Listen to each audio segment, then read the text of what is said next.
All right, well, good afternoon, everyone, and thank you for joining us today. As you all know, we have done a series of virtual tours for some of our demonstration classroom work. And so we are here today with the team from the Inspired Teaching and Demonstration Public Charter School, we have worked with around co-teaching. So actually, I'll start since you guys are all here on screen. As before we start the presentation, I'd like to introduce everyone who is here. So can I go to each of you and you can say your name? I'll say your name and you can say what you do at Inspire. All right, so we have with us Miss Samantha Lincoln. I am the Director of Student Support Services at Inspired Teaching. Okay, we have Mr. Tamas Adota. Hey, I am Mr. T and the ELA teacher for the 7th and 8th grade classes. All right, Timothy Woods.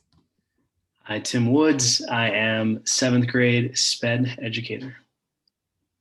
All right, and Seth Biderman. Good afternoon. I'm the principal of the 7th and 8th grade at Inspired Teaching. Awesome. And joining me also today is Monica Lesperance, who is our Deputy Executive Director of the DC Special Education Cooperative. So Monica, did you want to say hello? Or Sure. Hi, everyone, and thank you all for being here today. Great.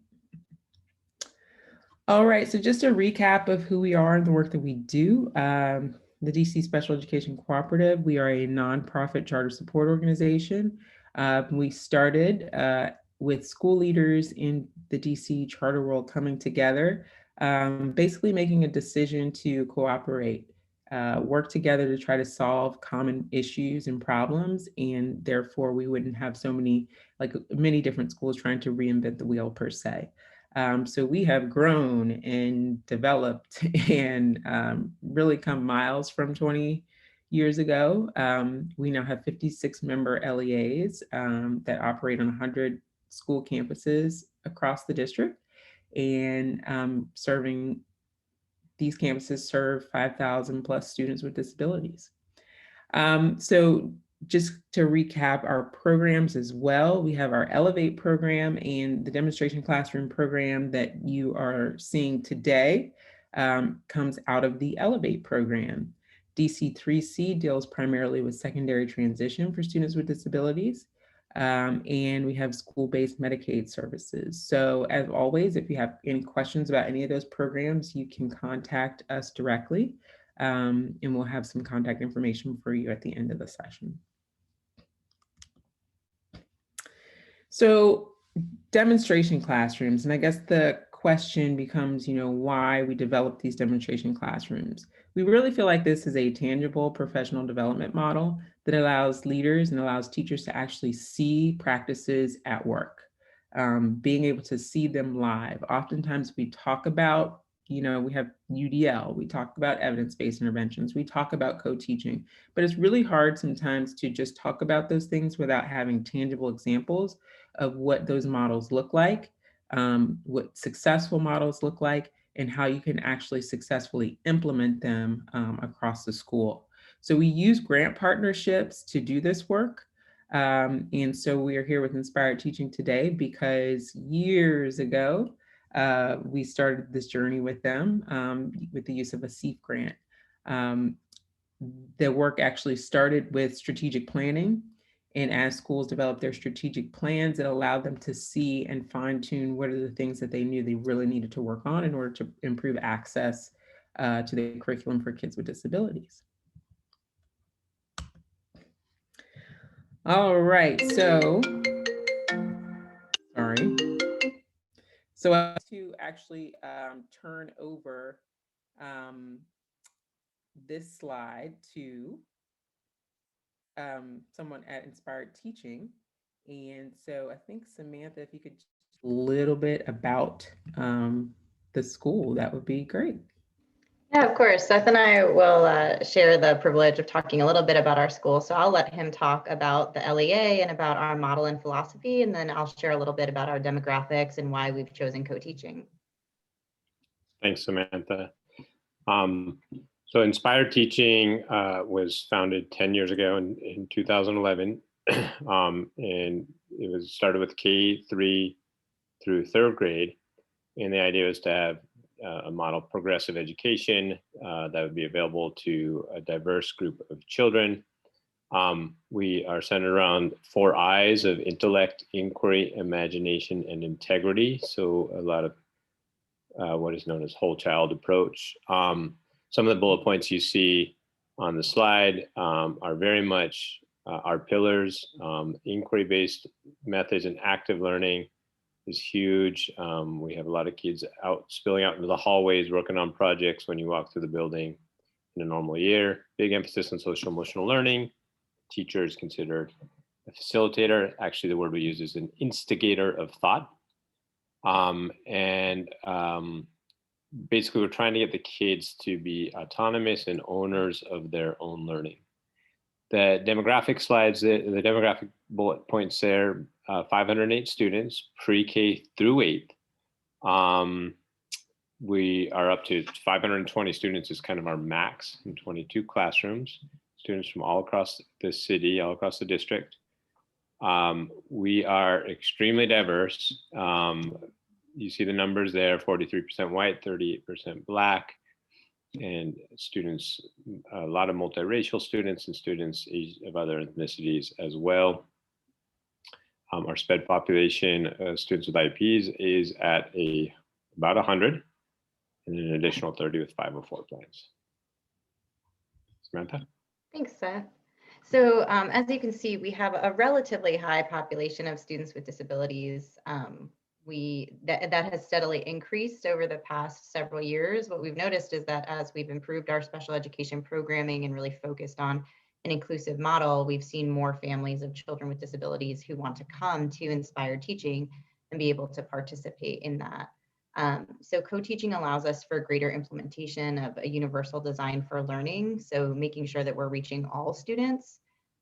We also wanted to have expanded capacity for co-planning. So making sure that there's at least 2, but sometimes 3 or 4 minds at the table when we're thinking about how to reach and engage all students in a classroom, as well as engaging and supporting all students in the least restrictive environment. So wanting to make sure that even students with disabilities and deficits are able to access the grade level curriculum, make progress in that curriculum, and also engage in the content in a really meaningful way. So that we're not just focused on task completion and kind of dragging kids through the work, but that they can really truly access the classroom and be participants in the process. So particularly with the shift to virtual learning this year, co-teaching became even more important because it's not just our students with disabilities who required a second touch point in the classroom, expanded capacity for individualized or small group conversation and support, and just that little bit of extra differentiation in order to make sure that we were reaching all learners in such a challenging time. Great, thank you so much. So I'm just going to take some time to go through the basics of co-teaching. I think oftentimes, we say co-teaching, everybody says, well, yeah, we know what co-teaching is. But I think often it's good to just reflect on what we know co-teaching is before we delve into what we should be seeing. So we know it's the practice of having more than one teacher provide instruction in the classroom.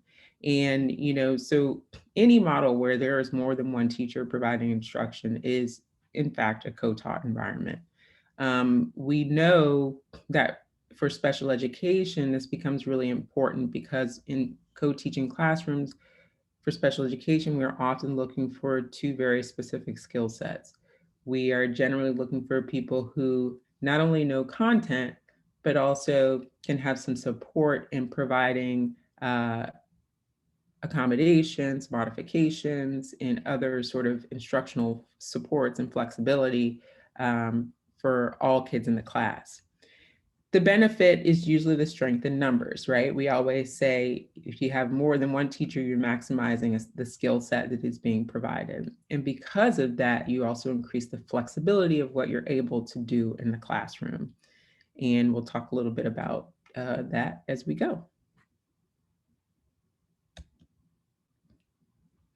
So strengths that I think we can all conclude. One-on-one interaction between students is a lot easier when you have more than one teacher in the classroom, because you in fact have two adults who are working together to gain and develop relationships with the students.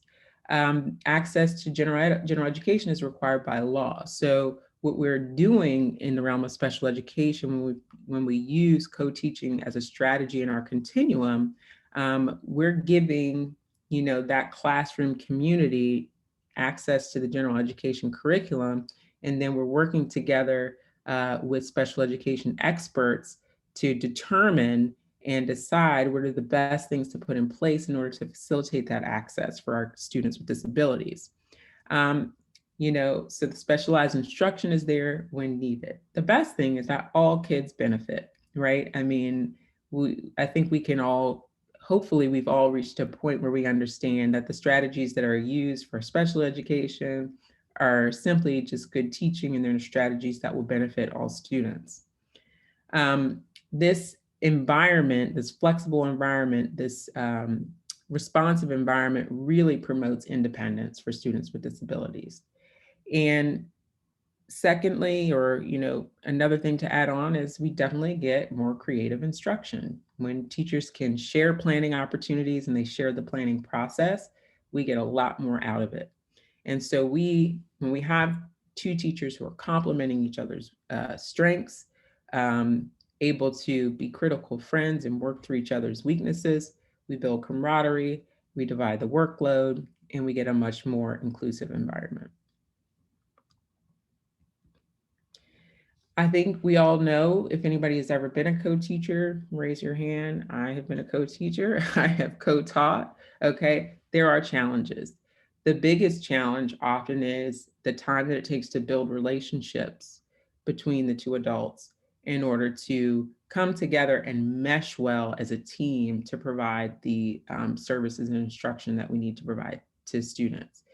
That difficulty meshing could be teaching styles. It could just be personalities. There are so many things that we come with as individuals. And so it's a real big piece of the work to create and build a relationship with a co-teacher that is effective so that you can be effective in your instruction with the students.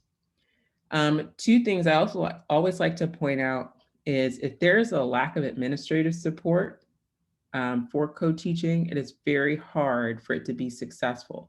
And administrative support often includes master scheduling conflicts. If there are conflicts where teachers can't be where they're supposed to be at the time they need to be there for students, we're not going to have productive co-teaching. If there is not time built in the schedule for co-teaching teams to actually plan together, that's going to be really problematic and difficult, because the two teachers need to come together prior to interacting with the students, prior to entering a lesson, to know what the expectations are from both and what we expect from the students. And a lack of co-teaching for co-teaching teams. If co-teaching is something that you want to be successful in your schools, you have to put the effort into coaching those who are doing that work. And so, as many challenges as there are, they can absolutely be overcome if we are intentional about our work. And I would say that the demonstration classroom is about being intentional about co-teaching. All right, so at this point, I would love to just have Mr. T and Mr. Woods just share a little bit about, because Samantha shared that, during the pandemic, co-teaching became really important. And there are some benefits and some challenges in attempting to do this in the co-taught, or doing this model in the virtual environment. So if I can have the two wonderful teachers here just chime in on their thoughts on co-teaching during the pandemic. Do you want to start or do you want me to go, Tim? Are you still, is you? Okay. I guess I will then. So one of the big things that was a real benefit this year was the flexibility that you described. When it came time for students to work independently, it's really great to have another teacher, and I'll often say, all right, I'm going to create the breakout rooms, and then message Tim and say, hey, is there someone specific that you want to work with right away? And then I decide, all right, I'm going to spend the time working with this student. I know he's working with another student, and then we're just popping around and getting to as many students as we can.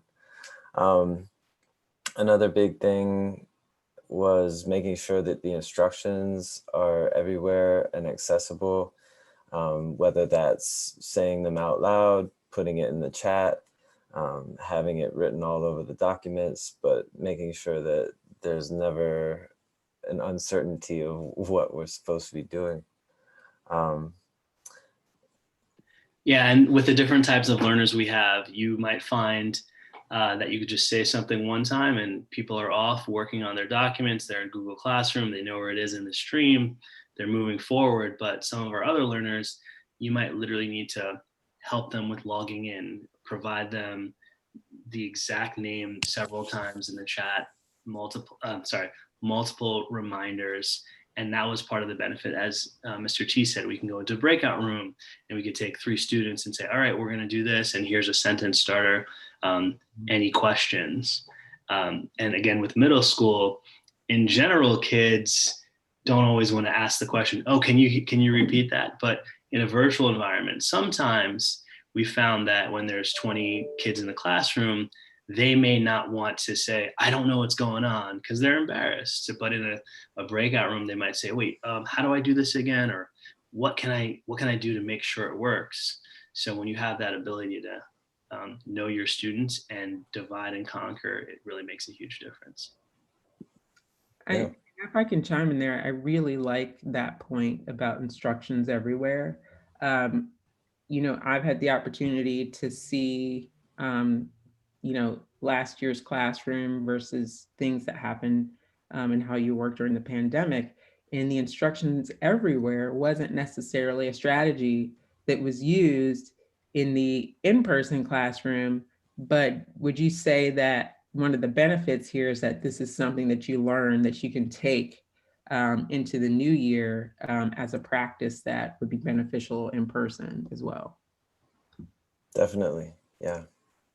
And I think that just comes both with, as you said, like coaching and being more familiar with you know, the process. But definitely when you're teaching, I feel like each year you have layers where you're paying attention to something, and then the next year you're like, all right, we figured that out. Now I need to pay attention to this other thing I started noticing. So we'll definitely keep that going. And it's about rebuilding routines. Generally, Yeah. you go into a classroom, your documents in or been on the right side, you turn it in on the left side. You have pencils on the left side of your desk, whatever it may be, but now you have a totally new routine, and everyone has a different routine. Someone may have a sister or a brother who's doing a class at the exact same time. So sometimes when they don't get the directions, it's not like they're being defiant. It's just, oh wait, mom's on a call, or something happened, or there was a car outside that was really loud. I didn't hear what was going on. Taking care of younger siblings was a big one. Yeah. So the instructions everywhere wasn't like, oh, this is a good idea. It was like, we must do this so they can move forward. Just to finish up on the benefit side, I want to shout out Tim. One of the big things for me this year was trying to focus on discussion and building in more opportunity for rich classroom discussion. And this speaks to your previous slide about really the relationship and both people coming and offering ideas and being really engaged.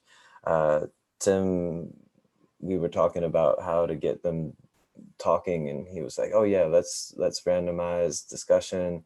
Let's always have a slide where we're creating classroom questions for the students to consider. It really boosted up our classroom discussion this year in a great way. So that's a big thing, is both people bringing ideas to the table helps a lot. Great. And does anybody just want to quickly talk about any challenges of co-teaching in this virtual environment that you encountered? Yeah, I mean, there was some unique, for example, we had a couple of students who have the accommodation or the capacity to take breaks when they want, but were not taking breaks, and instead they were staying for the first half of class, and then once we took a break as a class, they were like, okay, that's my sign to leave for the day, rather than like taking a 5-minute break after 15 minutes so that they could get through the day.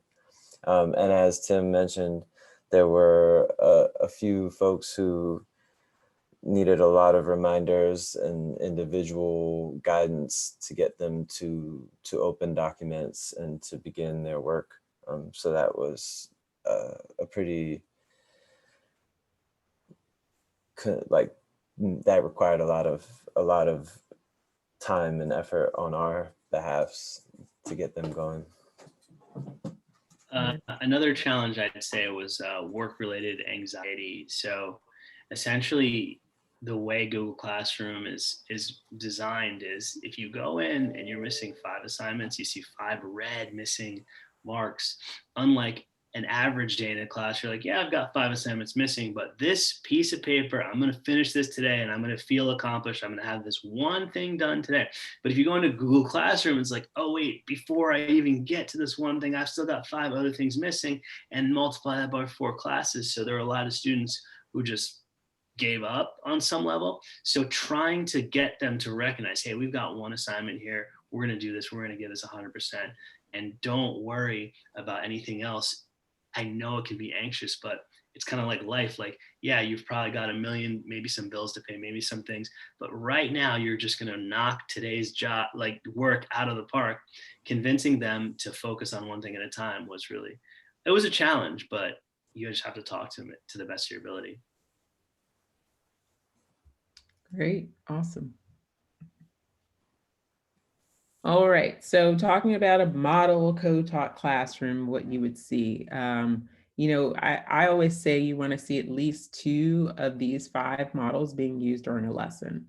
We definitely saw that. It was great to see that for you guys, you could actually see or hear that was being done in the lessons that I did some observing in. So just a quick review: 1, teach; 1, assist or observe; team teaching; alternative teaching; station teaching; and parallel teaching.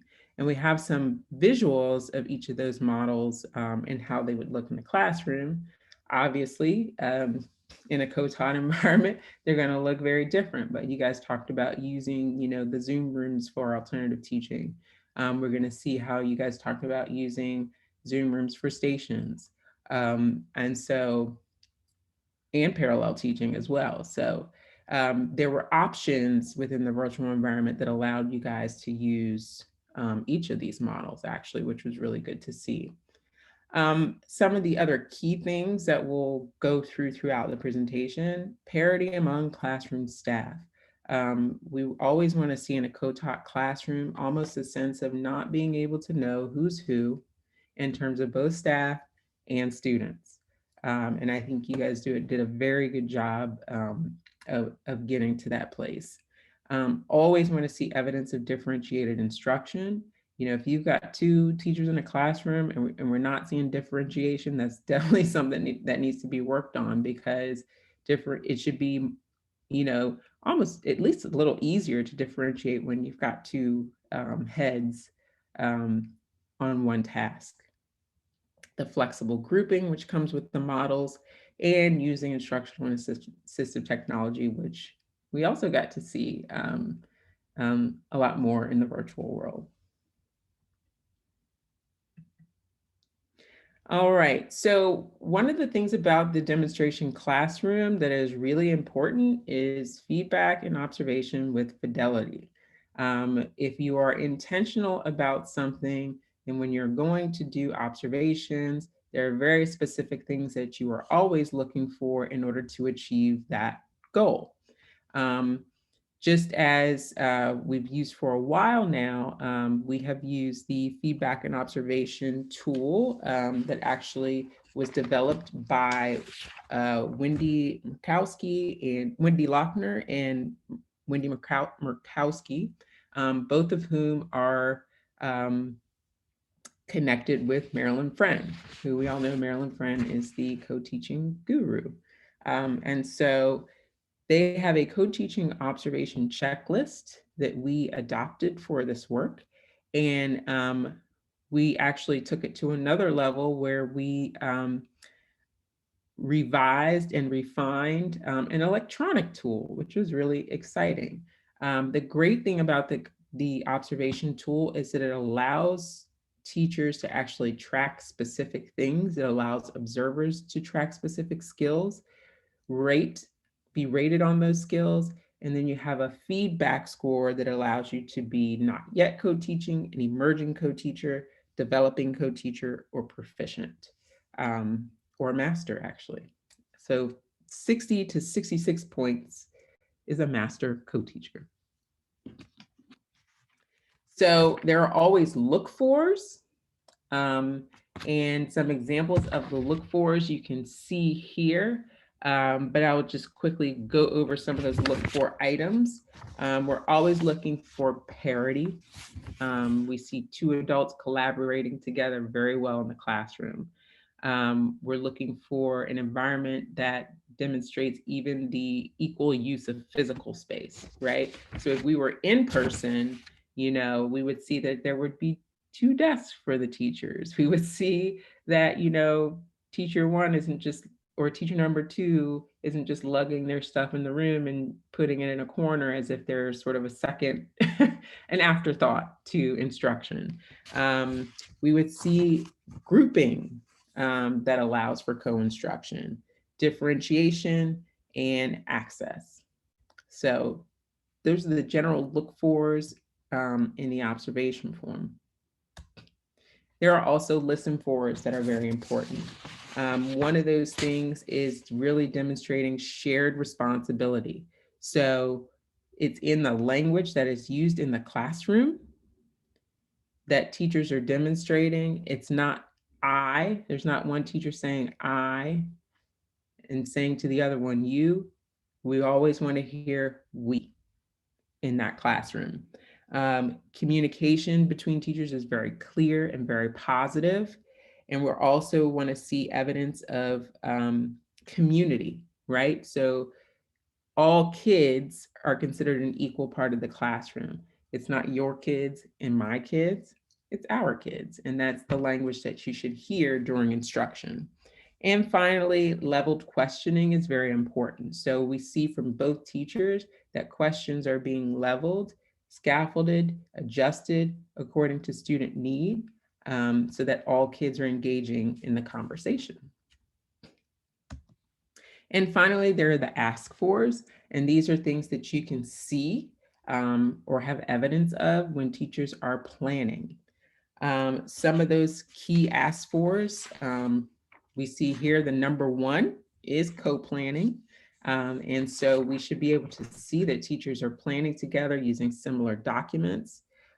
Co-assessment is another thing, where we see both teachers taking responsibility for assessment in the classroom. And we'll get to see a snippet of this because our 2 teachers here actually took some footage of one of their planning sessions. And so we'll get to see a lot of what that can look like. So finally, before we get into some actual video, we just want to share a little bit about the building blocks of this classroom. Training and coaching is a definite building block. Observation cycles and peer coaching included in the process. And actually, in one of the clips that we'll share, we actually have a peer coach in one of the planning sessions with the teachers, providing that additional support. Infrastructure, the master schedule. I know Samantha and I have talked extensively about master scheduling in the past, creating that framework that allows for seamless participation and co-teaching for the teachers.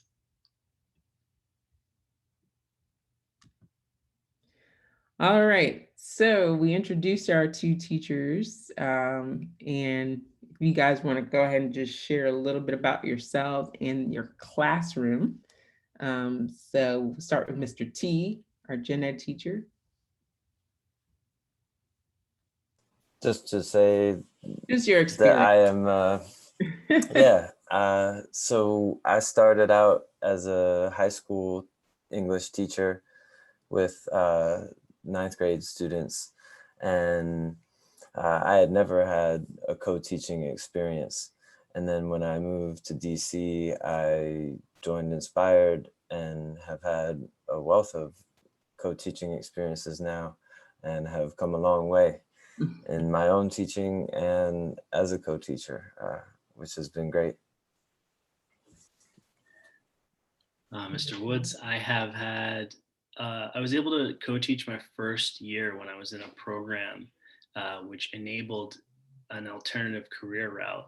So I didn't go to school for teaching, I went to school for communications, and there was a program at another school where they let us get experience in the classroom and work through this training and get our certifications.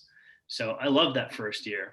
And the other years were great too, but I thought that the co-teaching was a great model, particularly because you get a chance to really dive in for 5 minutes, 10 minutes with a particular student, especially when they have a lot of questions. And sometimes that student may need 30 seconds of explanation, but there's so much going on in the classroom, they are just sitting there for the next 40 minutes, right? So they are happy to ask questions on a one-on-one setting in many cases, but sometimes they don't want to ask it to the whole class. So I do love teaching. It's my passion. I'm just really glad I was able to do that after working in government. So I'm happy to be here. Awesome. So just quick stats about your classroom. So this was a 7th grade English language arts classroom.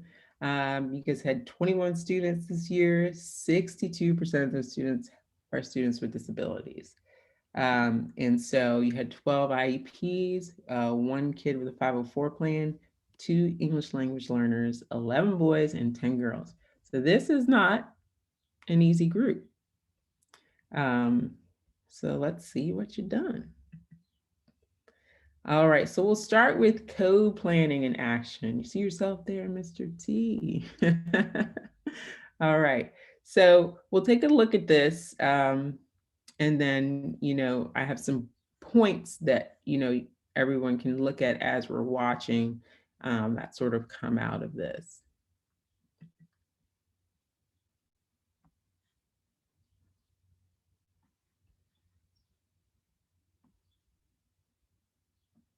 Computer. So to me, the value of this unit was the reading and for them to practice informational text, which I don't know, can you see the iReady results, Tim? Yeah, it looks like a couple of them have finished. Yeah, and a lot this time of year, they tend to put a growth, particularly in the reading informational text, and I saw that as well. So, to me, that has served its purpose of helping them practice reading informational text. And then they did practice picking out text evidence and stuff. So I'm with you, Tim. I feel like we could say this was a good practice and Yeah. I also, I think that I do want to get back to our kind of share outs, because they've done a good job in 21, kind of going along with our outlines, doing work. Obviously, we wish the essays could be stronger, but I feel like now it's a different type of learning.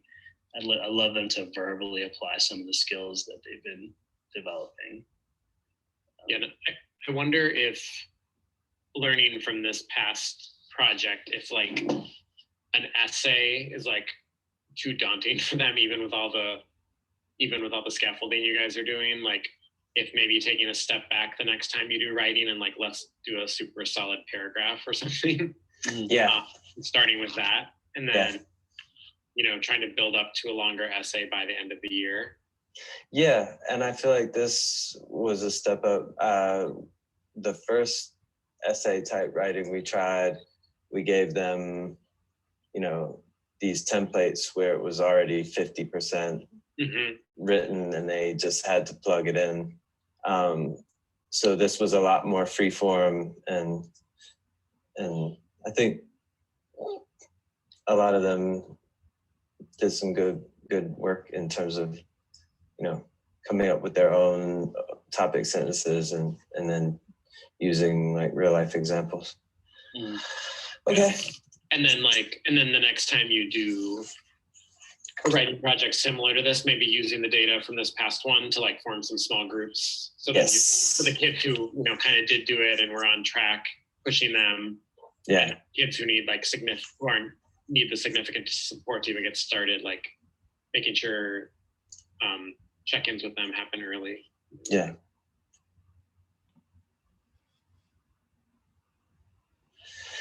Yeah. Let's write that down, because I like that idea.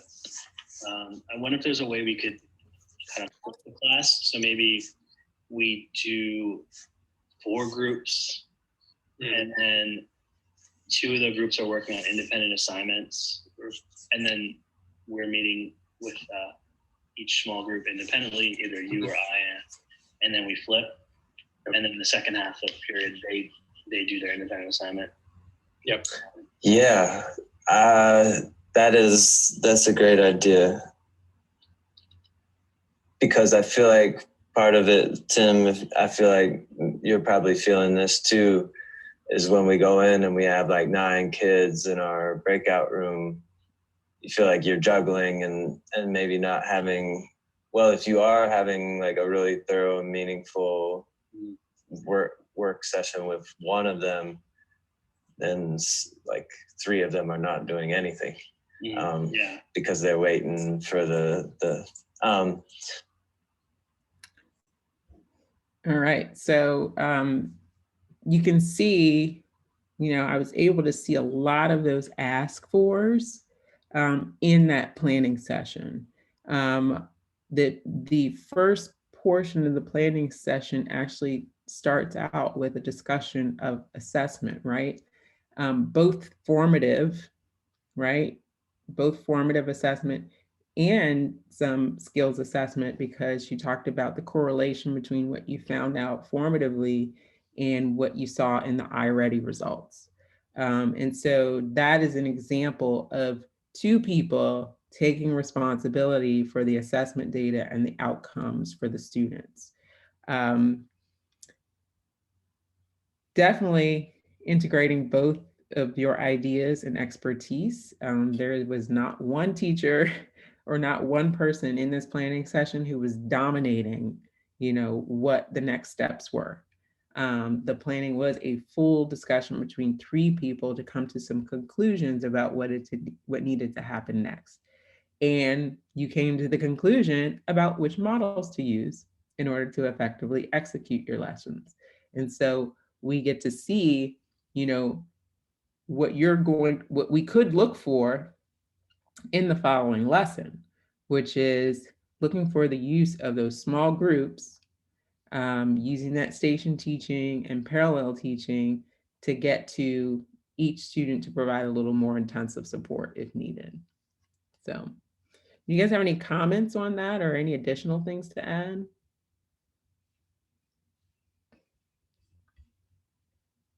All right, great. Oops, we don't want that again. Sorry. I just want to say it's really, oh, sorry. Oh, go ahead, Monica. It's really like, it's been a while since I've been in the classroom. So it's been a while since I've been in a planning session, and it was like kind of cool to see your thought process and how focused you were on your students and their needs going forward. So thanks for letting us in this little window into your day to day. Appreciate it.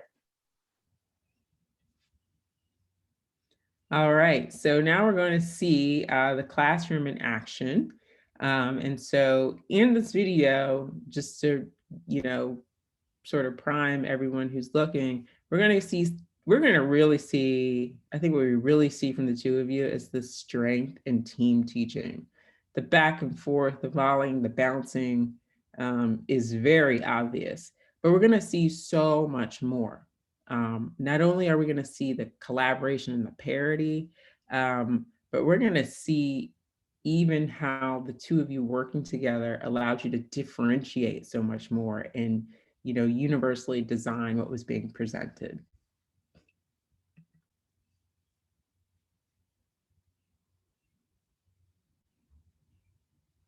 Zero.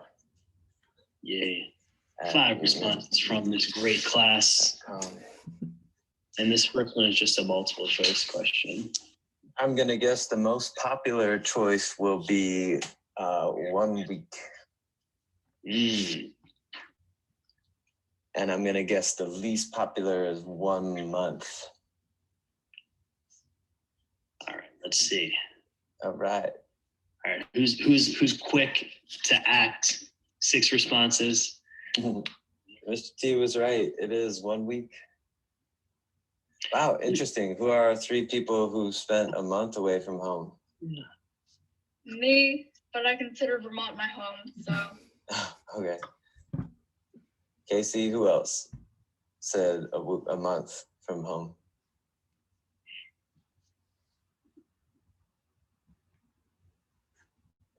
Y'all gonna be mysterious about it? Who are the other 2 that said you've been away from home for a month? I guess somebody was like, I just clicked the wrong button. No. Okay. Well, good. Hey, at least nobody, no one said not at all, which is great. Yeah. To our next slide. Fabulous. And hey, everybody already filled this in. Great job. And this is a word, a word chart here. So Loud, can busy. we get a couple of participants to help read a couple of those? Before we start reading the book, we're going to think about what do these words mean to us. So our first one is brave. So everybody take like 30 seconds to think about what the word brave means to you. Put that in the chat as well.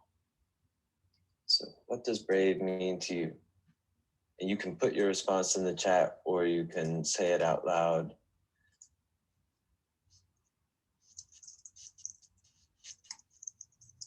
Can we make it full screen? Sorry.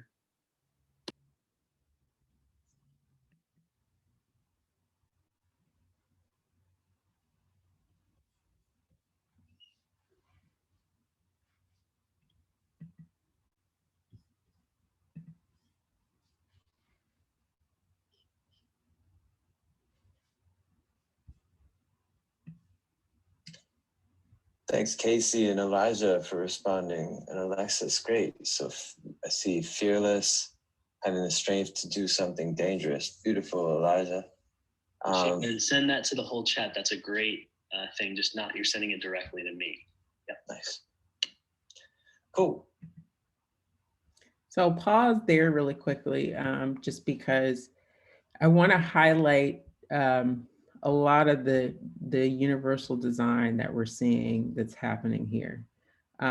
We see Mr. T using some engagement strategies to make sure that kids stay on task. So you even see at the end of this silent time that the students had, he's not only told them you have 30 seconds, as that they have a strategy that they use where as time is running out, he's using a visual with his hands to let students know time to pay attention, time to pay attention, time to pay attention. And the students have a particular response that they get when he gets to that last point. What we're also seeing is this really robust, what you've seen thus far is this really robust opportunity to provide background knowledge, because these students are going to be tackling a novel. And so before they're even able to get to this novel, they're able to connect themselves, right, to the text and the world, right? They're talking about, have I ever experienced travel? And then they're given very specific vocabulary that we're going to see is going to turn into themes. Theme is a very hefty topic for students. And so they were given enough background knowledge to get them to the point where they're going to tackle themes. Brave, curious, family are all going to be a part of that. You guys want to add any comments to that? Just that Tim brought a lot of the extra activities, I came from a very, let's use a Google Doc and just have some questions where kids can free write. But Tim brought a lot of the cool, what is that? The Fubi or something like that? What is it called? Yeah, it's a polling. Yeah. And why can't I remember the name of what Right? but it's a system by which you can do responses, and it creates like a Wordle. So all those words for the students, how to describe the city, that was what they added. So then we got to see what they're, and I'll have it within 1 minute what the name of it was. So that was great. And the important thing about being able to use that tool is you had a lot of students who didn't want to actually say something, but you were able to get a response from everyone, regardless of whether they wanted to tell you or not. You were able to use that tool to get a sense of where they were and what they were thinking. So you didn't have to rely on a verbal response, which was really good. It's called a Menti, mentimeter.com. It's a really effective way to have people interact. You get a number, they add it in, and then they get polling results. They get like a Wordle. I think the Wordle is pretty great if you're introducing something new, because then they take their preconceived thoughts and then it's like visual what they see, and that's their contribution. And I think they all put, like most people put loud, so loud was the biggest word. Excellent. Thank you. All right, we will continue. So what we have from the chat is that this book is going to be awesome, Shaylin. That's a great definition. This book is going to get at being fearless and facing danger and still pushing through. And that it's going to get at people who want to know things and who are on a quest for knowledge, and people who are inquisitive. And also it's going to address family and being supported and by the people you love, your loved ones, and the people who you care about the most. And also finding surprises about the people in your family. This says, as brave as you. And the first one is a theme tracker that we'll get to later in class. Let's go to number 2 and open up our quick writes. So everybody open up your doc. And as Mr. Woods indicated, we are focused on just the one for Monday, January 25th. Who in your family / relatives are you close to? Why do y'all bond? So we're going to spend 7 minutes addressing this. Please let us know if you have any trouble getting to this document. Again, it is in the Google Classroom classwork stream, and it is assignment number 2, as brave as you quick writes. Okay. Yeah, and another thing to this too is I know a lot of sometimes people think, oh, I can do this later. It's not for later, it's just for now. And if you in 7 minutes want to write 2 sentences or 3 sentences, it's fine as long as you write something. Yeah. Okay. Indeed. So we're gonna start the timer. Oh, Yeah. sorry, Mr. Woods, what were you gonna say? No problem. I'm saying your participation credit is based on just doing it now as much as you can over 7 minutes. That's right. I'd rather have you write a paragraph now than an essay later tonight because it's getting it done now. Okay, guys. So open it up. We're checking. That's right. So starting timer now for our quick write. I'm gonna stop sharing screen, Mr. Woods, so I can join you in looking at the writing right now.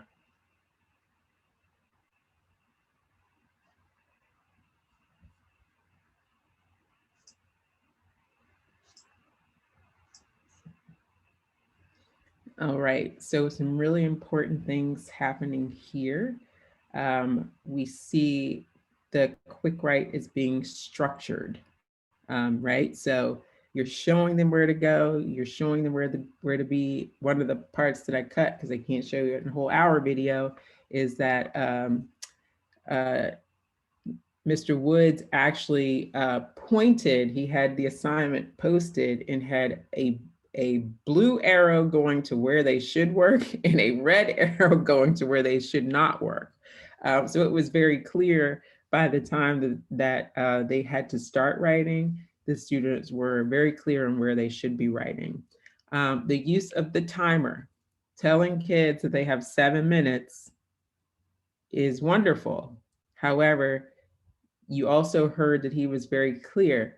This has to be done right now, right? Whether it's, 2 sentences in 7 minutes, 10 sentences in 7 minutes, I don't care, but this is your time and it has to be done here. And so students had a visual, they had a verbal prompt, and they knew what they should be doing during that 7 minutes.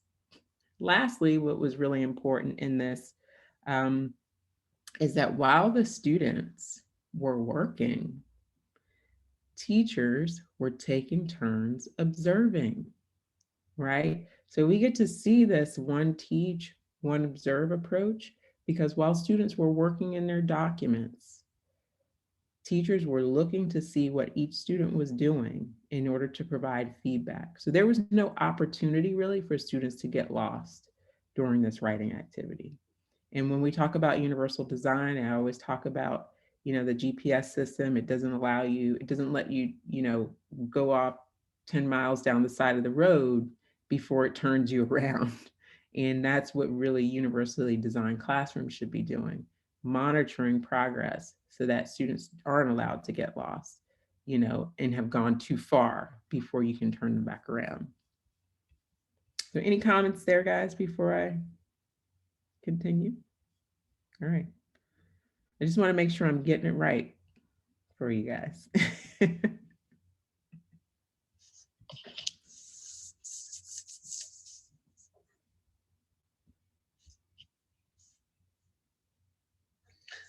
Mr. Woods, are you starting at the top of the alphabet? Yeah, that sounds good. I'll do that. Cool. I'll start at the bottom. Perfect.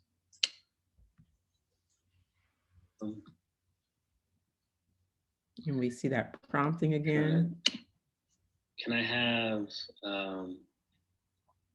Devin, are you here? Look at this thing.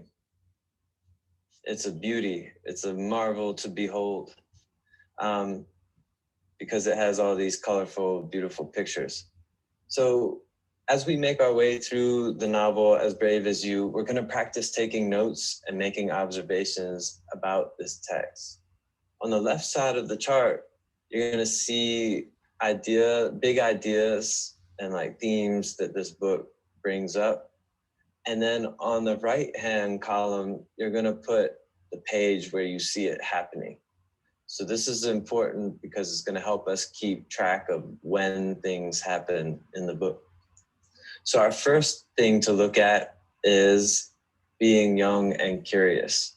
Does this match what we said in the chart in the chat earlier, like wanting to know things, as Roxy said, we have a bunch of hands raised with a bunch of questions. So when we see a character being curious, we're gonna put the page number where that happens. Another big thing in this book is city life versus country life. And we're gonna make note of when we see the book kind of exploring the difference between city life and country life. We have family, like we just said. Bonding with family is a big thing in this book. So we're gonna note where and when it happens. And the three other things we're gonna pay attention to are being surprised by the unexpected, keeping secrets, and being different from others / uniqueness, okay? So let's practice this all together. Everybody, let's open up to page number 1 of the book, As Brave as You. Take a moment, we'll start in a minute. So go grab your copy right now and we'll get started in 1 minute. Let me put that in the chat. All right, so I'll stop that there. Important thing to see here, I think, is the structure, the scaffolding of how they're going to find themes in the book. So the teachers, these particular teachers did not say, okay, let's read chapter 1, and as we read chapter 1, you're just going to tell us when you find themes, right? They had a very specific task that they have to do that helps them to think about what the themes are and keep those ever present, and know that when they find those themes, they have to write those page numbers down. And so this was just a really well scaffolded assignment that provided the background knowledge that now leads them very comfortably into what they need to do with the text. So I think this was a successful team teaching opportunity. Would you guys say the same? Most definitely. So we saw. Thank you. Yeah. Mm-hmm. Were you going to say something, Mr. Woods? I was just saying I concur. Thank you. Thank you very much for that. So do both adults look comfortable with the lesson? I would definitely say so. This was obviously co-planned. Could you tell who was the gen ed teacher and sped teacher? If you were an outsider looking in and you did not know anything about who these teachers were, would you be able to tell who was who? I would have to say absolutely not. And that sort of is the nirvana, I think, of co-taught classrooms where everyone has a shared responsibility. So very well done, you two. So just sort of close out, I did want Ms. Lincoln to share a little bit about, the impact of the school closure and like plans for next year and how you're going to, be intentional about co-teaching next year. Sure. Thank you so much. As Megan had shared earlier, one of the most important factors when it comes to being able to truly implement co-teaching with fidelity and consistency is administrative support. And fortunately, we have a head of school and a school leadership team that are very supportive of co-teaching and an inclusive model. So during school closure, classes were fully co-taught via live virtual instruction. You got to see examples of that today, but we did not have to pivot to a model where specialized instruction can only happen in a small breakout group or can only happen outside the general education setting. We were really able to implement students' least restrictive environment in a fidelitous and creative way. Teachers had that parity where both names are on the Google Classroom, both teachers are accessible to all families, and that was really important for us. So you saw some team teaching today, but we did also use one teach, one assist, parallel or alternative teaching using the virtual breakout rooms. Both teachers held office hours and provided feedback on assignments. And so that did include that special education teachers were supporting and providing guidance to general education students, and general education teachers retained a lot of ownership and collaboration with special education students. In our next school year, we will continue the model that all grade band special education teachers are inclusion co-teachers. The school had started with a model where each grade level teacher was assigned to do the inclusion co-teaching and all of the pullout and the intervention. And what we realized is that that just wasn't giving us the amount of time that teachers needed to spend in the general education classroom truly co-teaching.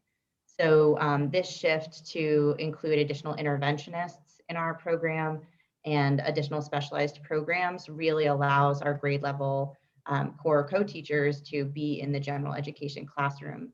One great example of that is that Mr. Woods this year not only was in all English language arts and math classes for their entirety, he was also able to co-teach social studies, where our kids do a lot of reading and writing, but historically co-teaching had not been available because teachers were stretched too thin. So using this model, really pivoting to co-teaching as the core of our program, making sure that intervention and self-contained programs are able to be provided by other practitioners allows us to focus our full energy on enhancing co-teaching practices and improving student access to the general ed curriculum. Excellent. Thank you so much for sharing that. So if there are any sort of questions or you guys have any follow-up points, this is just an opportunity. Monica, I don't know if you had any follow-up questions or thoughts that you wanted to share. My one question that I'm asking all of our demo classroom teachers is, you had a chance to implement this sort of in person and then a lot virtually, and it was probably like the hardest year of your teaching career. What, you hit on this a little bit, some of the things that worked really well in the virtual environment that you want to take with you. So my question to you is, what do you want to take with you from this year into your back in person co-teaching? What tools, what tricks, what strategies, what insights, anything at all do you want to take with you when you go back into the classroom in person?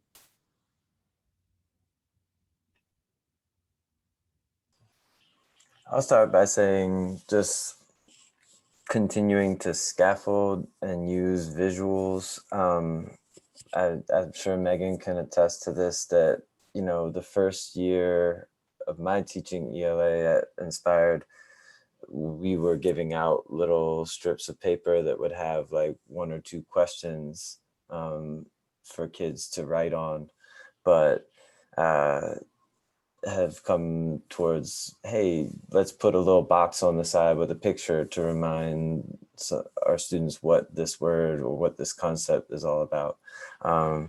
Or yeah, having the timers, randomizing the discussion so that everyone feels like, okay, I'm gonna get called on and I gotta be ready for this task. So there are definitely some things we practiced this year that we'll definitely bring back to the classroom. I think kind of polling and getting interactive results in an anonymous format, right? So sometimes, you know, in middle school, like raise your hand if you've ever fallen off your bike or whatever, you know, whatever it may be. I don't want to say I fell off my bike, like I don't know, you know, whatever it may be. But if you sometimes say, you know, who's fallen off their bike or and they click a survey and then it just says 33% of the class has, or 30, then like, okay, I'll tell my funny story, or I'll tell my embarrassing story. I think the interactive piece of whatever you can add, or even like names out of a hat or whatever it may be, the randomization of calling on people really made a big difference. Okay, Seth. Yeah, just want to thank you both and thank the SPED Co-op. This is powerful, and this recording will be really helpful for us next year. Samantha, I can see how we can work this in August to our pre-service. The thing I loved about co-teaching, and the question I have for you is about teaching kids the skill of collaboration. And we know how much kids learn just by observing, and we know how kids for over a century now have been robbed of the experience of seeing two adults solving a problem together because we went to the, we started schools with this model of one kind of master teacher. And so as we move into like 21st century skills, we want to teach kids to collaborate. My question for you is, so the kids are watching you and it looks pretty smooth. Like it looks like you've not orchestrated it, but you're pretty clear who's doing what part. Do you ever intentionally or unintentionally let the kids see the collaborative process, like get confused and be like, oh wait, I thought you were going to do that, and the kids can see two adults actually dealing with conflict in a good way, and maybe they'll model that when they're doing a group project. Do you understand that question? Yeah. Okay. No, that's a great question. I don't think we do, and I think that is something we truly need to reconsider, because that's a part of teaching. And I think I guess the main thing is, Mr. Biederman, our first week where we started teaching together, we all talked about our goals, what our strengths were about receiving feedback, how we learn, and that set the stage for our whole year. So I said, hey, you can tell me anything about, I like hearing feedback. Just sometimes I may like it not in a written format, but conversationally, right? Whereas, if you say, well, when you did this, that's kind of like, have you really been holding on to that? Have you sent an email? And I think, Seth, can you repeat that 48-hour rule that you said pretty quick? What was that? One of our school-wide norms is if something offends you or you have a question about something or another staff member did, this is a rule, a staff rule. You should sit on it for 24 hours, but then by 48 hours, decide if you're going to directly ask the person about it or you're going to let it go and really not hold on to it. Yeah. Just a quick follow-up. Oh, so go ahead. Oh, sure. No, we never really got a chance for the students to understand where we got our teamwork from and the meetings we've had. So that go ahead, Mr. T. That's interesting. I was gonna say, I feel like sometimes I'll be like, Mr. Woods, did I miss anything? Or sometimes we'll observe something in class and say, we noticed this. But I think that's a great question that would push us to next year, be more theatrical with it and go the next step and be like, Mr. Woods, I observed this. Did you notice this too? And then be like, yes, I did. And then say like, oh, how can we fix this? Or like, what can we do better?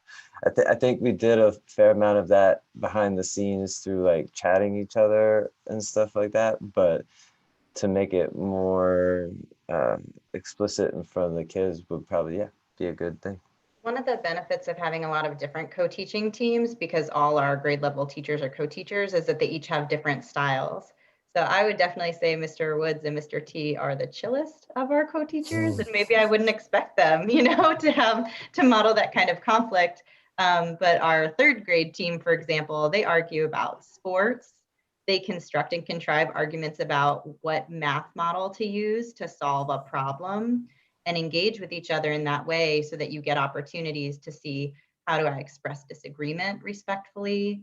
How do I ask someone why they're doing that respectfully? And those are great models for our students. So I agree with Seth that the benefits of co-teaching really go beyond the academic and pedagogical piece, and have real life implications for kids being able to see just respectful ways to interact and relate. Yes, I agree. I really love that question, because I always say one of the